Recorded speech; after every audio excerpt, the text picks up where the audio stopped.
In this episode, you're gonna learn, experience lessons from Andy Harrington. We're gonna talk about public speaking, about business, and about the dark side. Don't be Darth Vader. Be dark, Andy Harrington. How would you describe yourself?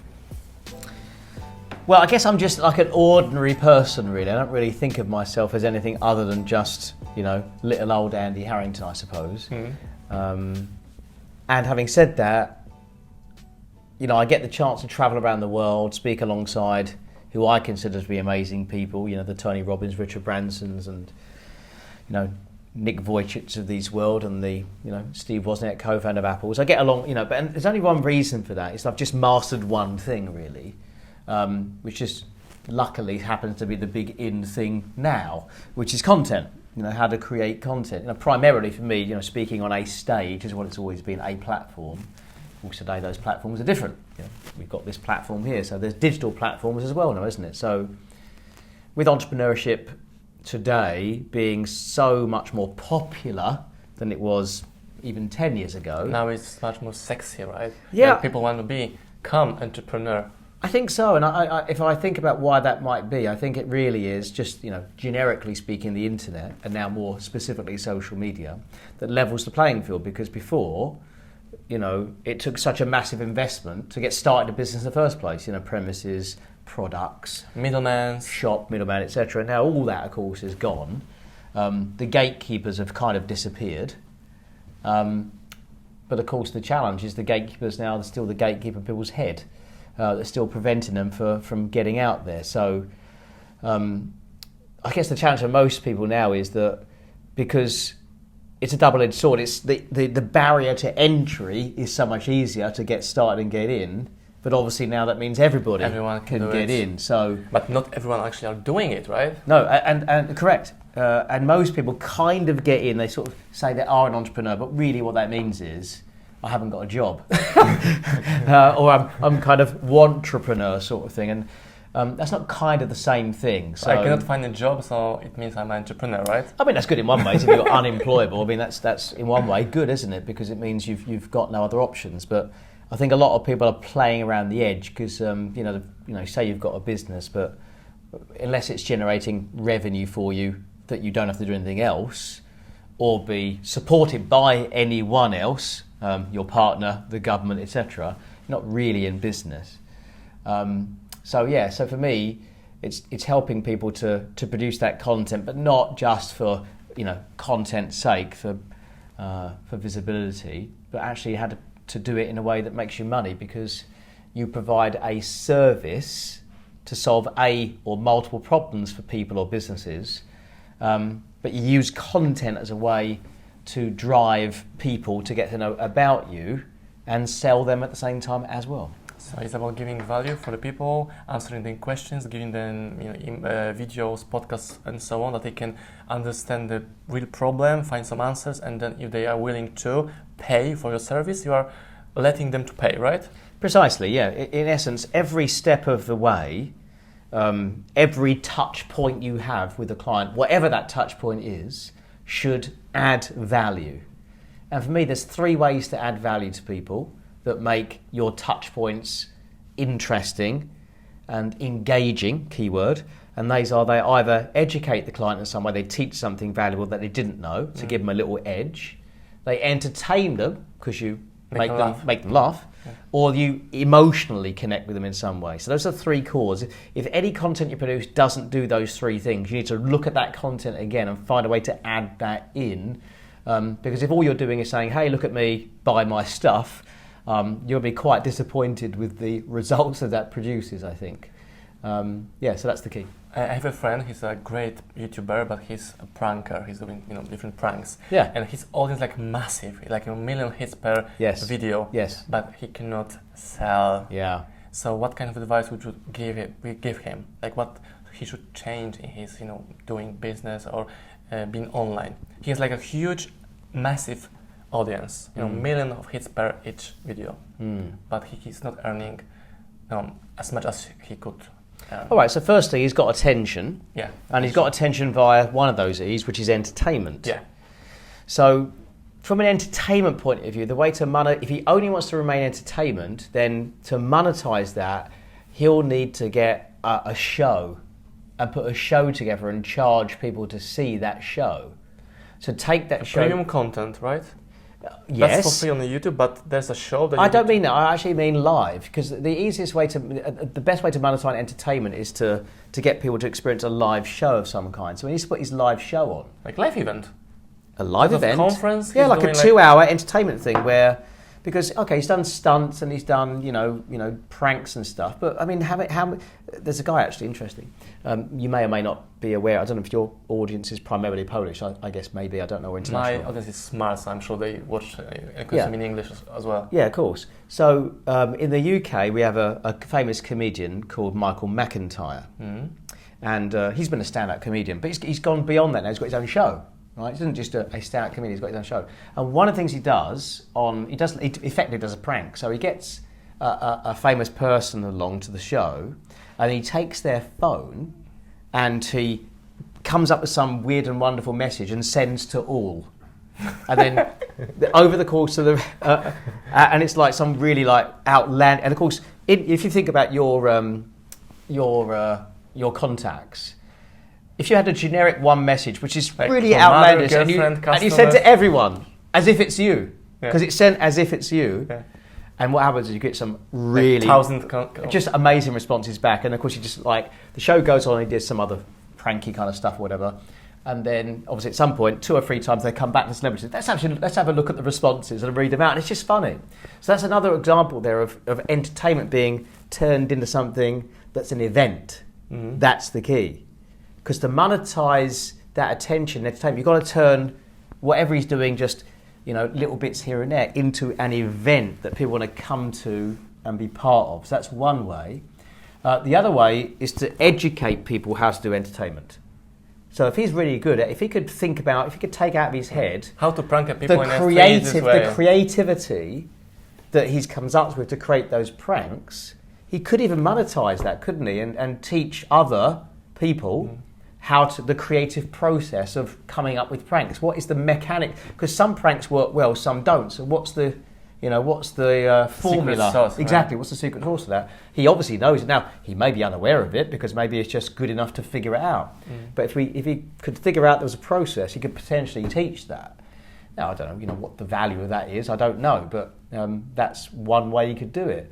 And interestingly, if he was to mix it up and maybe start occasionally putting other posts out that perhaps weren't just entertaining but were like emotional, for example, and heartfelt or something, it would be a real pattern interrupt, wouldn't it? And he could kind of redefine now he's got attention, he can redefine what he's about in some way. Now, I don't know if he's up for that, but that's it. Essentially, that's what you do. Yeah. And I also noticed that people are looking for traffic, and they get traffic on Facebook. They pay for the ads, but they cannot sell. So I think we need to talk about traffic and attention and the status that you have when people are watching at you. For example, you create video, content, etc. People are coming to your event because they are aware who are you actually, right? So how to work on the awareness of your brand from your point of view? Yeah, it's just because people think that they can only buy can buy clicks for like pennies, but these clicks are useless. Correct. So look, in essence, you have to have, if you want to monetize it, you have to sell something. You got to sell a solution of some kind or an experience of some kind. So your colleague you mentioned there, your friend, a person you know. He's selling an experience because he's selling 2 hours of entertainment if he puts a show on, right? But if you're not selling an experience where you just give people an opportunity to change how they feel and have some fun, for example, then you've got to sell a service or a product that solves a problem. Now, in my experience, 95% of businesses sell a service, not a product, because product, it's not there's a lot of capital costs, etc. So most people will sell a service. But what they have to do is remember that a service falls into 3 categories. You've got a do-it-yourself situation, do-it-yourself service, or do-it-yourself solution, done with you solution, done for you solution. So DIY essentially is the solution that you've created They consume it, whatever your information is, but they have to do it themselves. Done with you is you're there, but that should be delivered one to many as like a class or something. Webinar, class, course, advanced program, mastermind, whatever. And then the done for you is you essentially are creating something for the client, or you're customizing something for them. And it should get more expensive. DIY is the cheapest, done with you the middle price, done for you should be the expensive price. So they've got to create a solution. So it's all very well getting attention, but for what purpose? Because most people do it the wrong way around, as in they get all this attention because, it's if you're interested in being an influencer and that kind of stuff, you can get attention, I suppose. Do some, controversial stuff. Yeah, get some following. Yeah. But then where does it go after that? Eventually, it's a hobby if you're not making money from it, right? So it's better to reverse engineer it and start with the thing you want to sell. So where they end up, create your solution, then create a vehicle to sell it, which is either, as you called it, a webinar or a web class or a live event of some kind. And then you've got some adverts that needs content, so they obviously need to accelerate things. And then you've got your organic awareness type information. But it's better if you start with awareness, but there's nowhere for them to go. It's kind of like you've got attention of people, but then they're kind of like, for what purpose? It doesn't go anywhere. But there's a lot of people who will take money from them if we are not letting them to pay us, because people are watching us on a video and etc. And if there's no link below the video to click, they will find ways and places in the website directing them to different people, different companies, right? Correct. Yeah, it took me a lot of time to understood this, because I was doing free content, many things online, and I was starting see pictures of my customers who bought a book in my company for 10 quid, taking part in other expensive class seminars live done by other people. Yeah, because the book is a DIY. Yeah. In essence, you read the book, the author isn't there, but they're there in printed, pre-written format.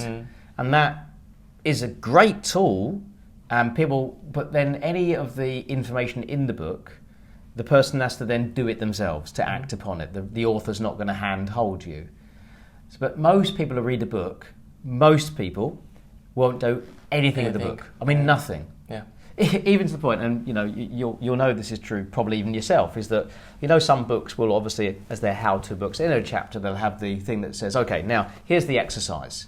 Do da-da-da-da-da. Now, whatever you do, don't skip this exercise. Do not read on to the next one. Do this exercise now, because you're not going to do the exercise now. There's no point in you reading this book. And the person goes... And that's well done, because you did all exercises. Oh, no, first thing, did you do the exercise? No, if not, go back. And the person goes, no, let's still don't do it, because that's the point. Because the point is, when someone's reading a book, they're in consumption mode. They're not in implementation mode. Correct. Right? The reason for having an event is it puts people into a modality where you can force them or create the environment where they'll take action and implement the ideas and create momentum that ultimately means they've got started. Because most people, it's just so challenging to get started.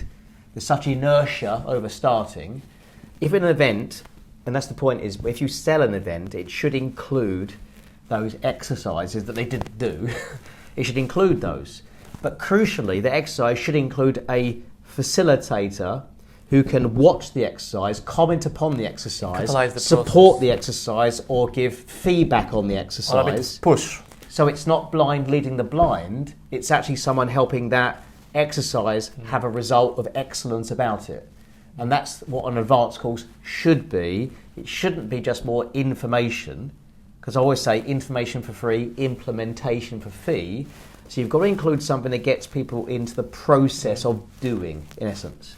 And that people will be willing to pay money for, because it almost not guarantees a result, but gets a much closer result because they're in the process of taking action to get the result they want. Yeah. So I have book, then I have online course, and then I will do it for you, which is super expensive for CEOs and managers that they have knowledge, they want to have a book, but they don't want to spend as much time. Yeah, they want to jump. They want to jump. Just give me a book. That's the content. You can interview me. You can record my stuff, whatever. Yeah. But because give me the book. They are money rich, time poor. Correct. Some other people might be time rich, money poor. Yeah. And so you're providing a solution for that whole demographic so everyone can benefit and tie themselves in where they want to.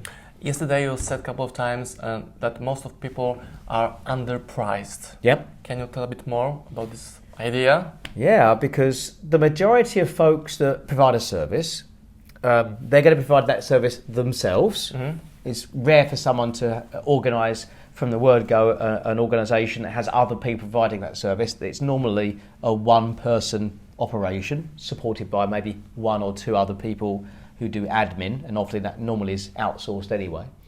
So the person that's providing the service, who owns the business, is delivering that. And what they normally do to get that business is kind of just go out there and hunt for that business. Network meetings, etc. Trying to really be lucky enough to come across the right person at the right time with the right problem that you can solve, right? Which is really hit and miss. And so they go out and find it. They find a few every now and again, then they work with those people.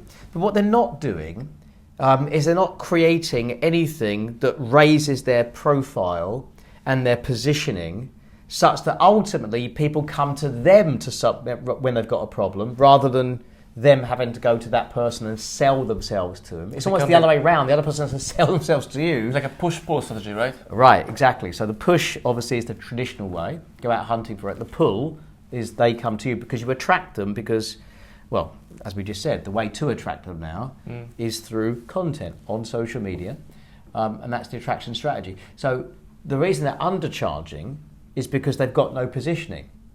So and they when you've got no themselves to the other people who are more famous, or market is saying that blah blah, it costs this. Correct. So they go out and they charge what they think is a price, which is often, more or less this price, just because. And that's obviously the problem is that when you charge, what you charge is often reflective of your self-value, your self-worth. Yeah. How much am I worth? How much is my solution worth? And the thing is that if you haven't got that many clients queuing up to have it, there's not a lot of validation, is there, from the marketplace that you're good. So it's almost self-fulfilling. That's like, I can't charge much because I'm not able to sell that much. So you think price is the factor. It's not. It's marketing. Poor skills, selling skills, or poor marketing, or the lack of position, or lack of brand. Yeah, exactly. Lack of awareness. And it's double whammy as well, because if you don't win lots of business, you don't get to evolve your service much either, because it doesn't go through 10 iterations of working with people to figure it out. And so you're kind of dusting around, scratching around down the bottom there where everybody else is.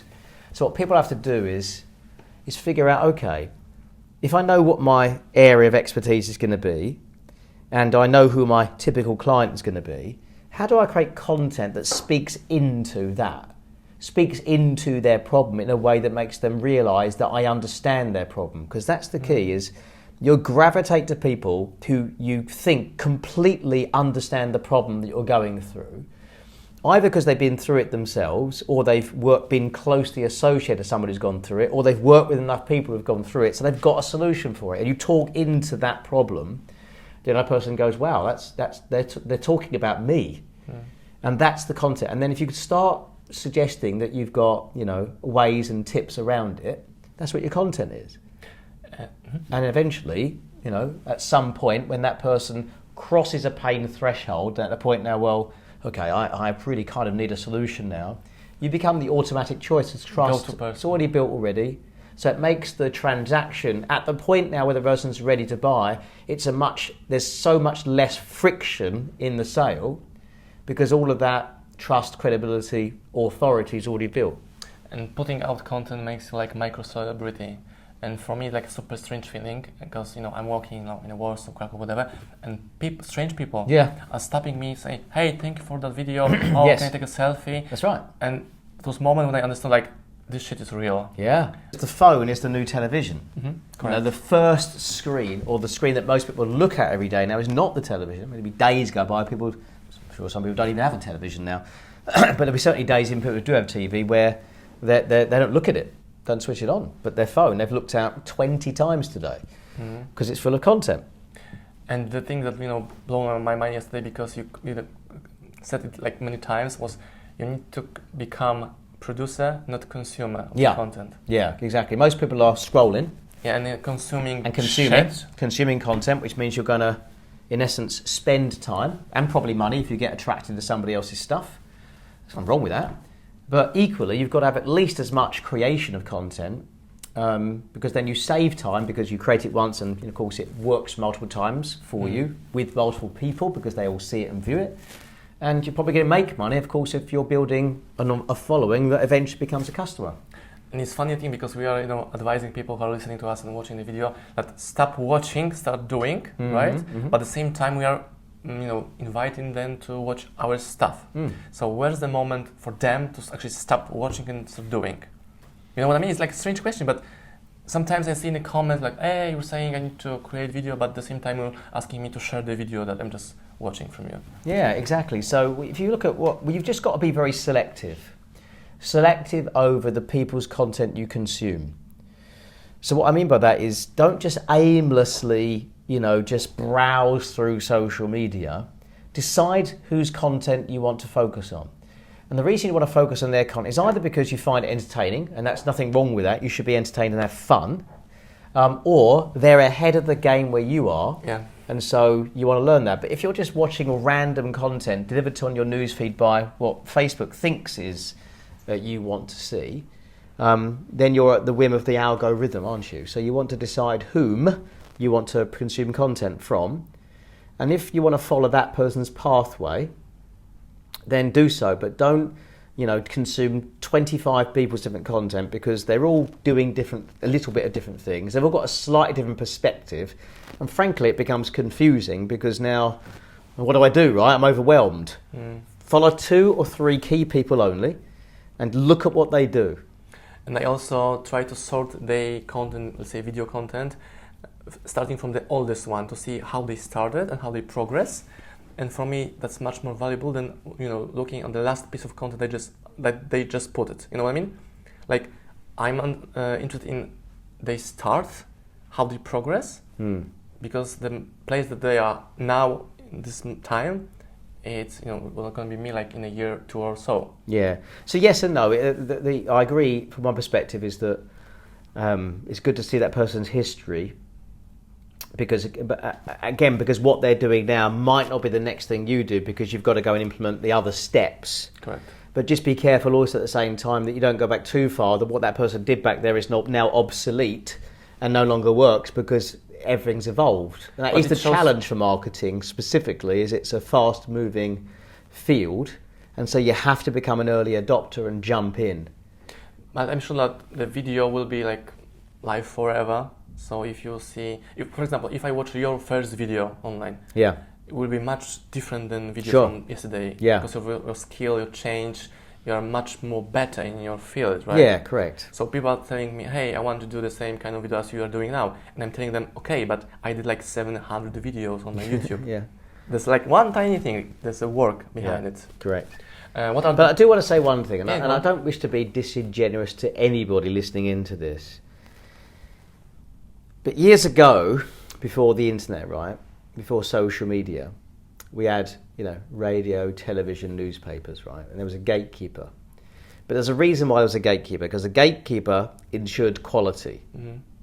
That we didn't get some idiot, right, somebody who wasn't good at what they did, who wasn't really an expert, for example, didn't have a great story, right, but just a bit of a, I don't know, what I'm trying to say, just someone who's just a dreamer, for example, right?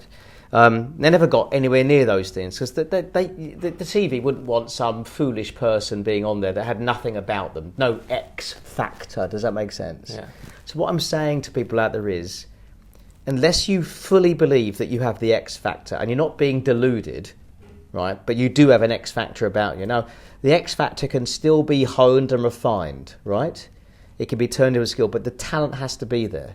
Yeah. This whole content creating is for people who are talented. Yeah. If you're not talented, right, that doesn't mean because you are the finished article. I don't mean that, but you have to have something about you that other people find interesting. And I know there's an audience for everyone. I'm just saying, like, you've got to have something. You've got to have that thing about you that's something that's just different. You know what I mean? It's like I know. you got to have that thing, otherwise you're just a bit deluded. And it's the other issue. This the dark side of this whole industry is it's so easy to go along to events and be pulled into doing something, but you know, if let's say you're mentally ill, right? Mentally unstable, all right, or you know that you haven't quite figured out what your thing is yet. You know, you're still hunting for it, and you're faking. If you haven't really achieved anything, you know, at least something fairly good, of a fairly good standard. And what I mean by that is, look, no one's suggesting that you're world class in the beginning, right? But at the level you're at now, do you stand out? Yeah. So, okay, like an example, like football, for example, right? So let's say you play for the school, right? So your stand is I'm at school level. Are you the best player in the school? Are you one or two of the best players? Or are you the sub who gets a game just because they're being kind? If that's you, you're not in, right? There's no X factor right? there. You know, so whatever level you're in, you've got to be, and I'm not saying you have to be at that level to begin, but in your head, you've got to be the best. So if you're a public speaker, for example, at the level you're at, are you attractive? You know, when you go out with your friends and you share a story, is everyone like, oh God, he's yarning on again? Or are you engaging the audience of 7 people when your friends? Are you the one that makes them laugh? Because if you're not, just forget the entire thing and go and do something else because you're not talented, the end. Well, there's no likability in you. Yeah. It can be honed, obviously, but I'm just saying, if you want to reach the proper level, there's got to be something content-worthy about you, you know? Like a basic standard. Yeah, can you either teach that skill, right, to other people because you've got it? Or speak properly. Can you get better at that skill because there's something about you to be refined? Or are you still hunting around for that thing? Because if you're still hunting around, you're not ready to amplify that yet to the masses on social media. And when there's something special about you, people can see it. Because me and Michael, today and yesterday, people are coming to us saying, are you working with Andy Harrington? We're saying, no, I mean, not yet. Like, why are you asking? Because you look different. You look like, that's right. If you can feel that you are different, I don't know what they see, what they feel is about our, jackets, suits, whatever, our self-confidence, the energy that we are speaking, the way we are, doing content, whatever. I don't know. That was super cool. Yeah, almost certainly, just because of, first, it's always about energy, isn't it? But your energy has to be expressed somewhere. So you express your energy through what you decided to wear. So you've said that I'm a quality person. I'm not going to turn up disheveled. I'm going to shave. I'm going to brush my teeth. Yeah. I'm going to wear a suit. That's my image. It's my brand. That's the way you express the energy called you outwardly, right? Correct. And then other people notice and respect that, and it gets attention. But if you just this whole thing is like if you don't stand out in a crowd, this isn't for you. You said yesterday and just a minute ago about the dark side. Last book we published is written by Tim Grover. He's a coach of Michael Jordan. And the almost whole book is about finding the dark side, the dark zone, and the things that makes you, unique, drives you, to move much faster forward. So how do you define the dark side of you? How you understand it? Yeah, so I'm not sure if it's the same perspective. My metaphor, analogy around dark sides and light sides, I guess we should say, is the dark sides of us are the parts of ourselves that is what I call a shadow self. It's a drive, but it's normally driven by fear, anxiety, and something dark that's unresolved within us. And what happens is we have coping mechanisms that we manifest in behaviour that comes out as a way of trying to either push that darkness away, or it's a way of trying to express it in some way out of that anxious state. And the three that are most easily defined are the controller. So that's an energy where when you feel insecure or you get like hooked, a controlling behaviour comes out as a driving force, try to get to feel good about yourself. All right. The challenge with that is it can work, but there's a cost to you it's a cost to people around you. There might be a sort of an effect of people around you when you're controlling, There's effect on you in terms of your physicality, what you might manifest by being in that controlling state, because it's not a natural state to be in. The second shadow self would be called the computer. So that's a person who's, when stressed, goes into their intellect and becomes very distrustful of emotions. They only operate kind of from the neck up, if that makes sense. They're quite belittling to other people unconsciously because they use their knowledge like a weapon almost. And everything's very digital, black and white. And the third type of shadow is the shadow of what I call the placator or the pleaser. That's someone who has a need to please others because they're not so good at validating themselves. And actually the fourth one we can say is the shadow self we call distractor. That's the person who likes to keep busy all the time because they want to stay out of their own head where all the pain and all the problems are. So you just keep busy, busy, busy. You know you're distracted if you're reading 10 books right now because the distractor hates completion. And so they always start loads of projects but don't finish them. Usually because they stop at 90%. Like yeah, because what happens is once you finish something, you it's a blank to fill. Yeah, correct. And also, you could if it's work you're producing, you can be judged on it. But when it's always a work in progress, you can't be judged because I haven't finished yet. People cannot read your book because it's not sent to the print. Yeah, I'm just reading. I'm always writing my book. I'm just writing it. I never finished it. So that's all the shadow I've selves. not finished my 7th book. And you can be very successful operating like that. From the dark energy, you can be very successful as a controller. You can be successful as a computer. You can be successful as a pleaser, placator. And you could be successful as a distractor with that energy. But there's a cost. It's not. It won't. You crash at some point. You'll crash because it can't be sustained. And so the goal is to try to think of what's the good use of the energy of those dark sides. So if you draw a line between the middle, if you like, and think about the light side of the controller is what I call the warrior. The warrior. So what's the difference between the controller and the warrior? Well, actually, the difference between all these light sides versus dark sides, the dark sides are all trying to get something, and the light sides are all coming to give something. So the warrior gives protection, the warrior gives courage to others, the warrior fights for what is right, protects the boundaries of the kingdom. That's what a warrior does. But the warrior needs something to do. So the warrior can't come out unless it has a focus and a discipline to it and a mission to it. So if you grew up and you don't set goals, you don't have missions, you don't have visions, then the energy doesn't go away, and it often gets expressed as the controller because it's undisciplined. So, and then the energy of the computer, the good side of that is the sage. Whereas the computer does not want to share knowledge and know-how to make you more powerful because they're afraid that they will become less powerful. Power, yeah. The sage wants to share power and wisdom and knowledge because they realise they will become more powerful the more they share. So that's the Mr. Miyagi, right? Yeah. That's the Obi-Wan Kenobi. Strike me down, I'll become more powerful you could ever possibly imagine, right? That's like that piece. And then you've got, for the pleaser, the good side's the lover. So the lover gives because their cup runneth over. The pleaser gives because their cup is empty, and they hope that if they can please you, that you'll validate them and their cup's full up. Correct. And then the last one, which is the distractor, the good side of that is the jester.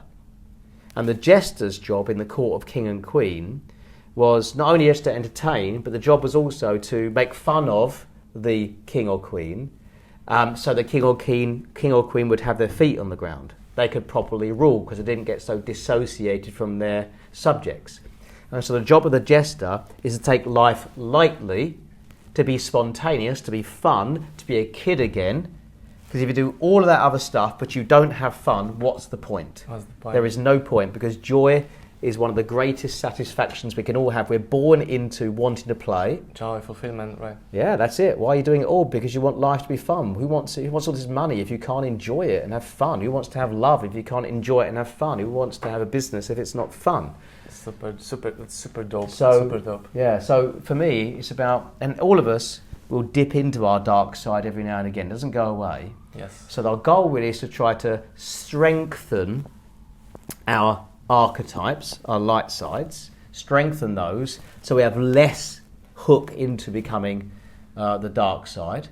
But if you don't have a focus on it, if you don't have Focus and direct the energy. every one of those needs a way to come out. So the warrior needs something to do to come out. To The fight sage with. needs a way to express itself. Mhm. The lover needs an expression to express itself, and the jester needs a way to express itself. And you've got to find a way to, and that's how you create balance, by expressing. The opposite of expression is depression. If you don't want to be depressed, express. If you see anyone who's depressed, well, there's a reason why they're depressed, because it's not expressing how they truly Like feel. an implosion, not explosion. Yeah, it's a very internal kind of feeling. And that's why people get lonely and stuff, because they just don't express because of fear.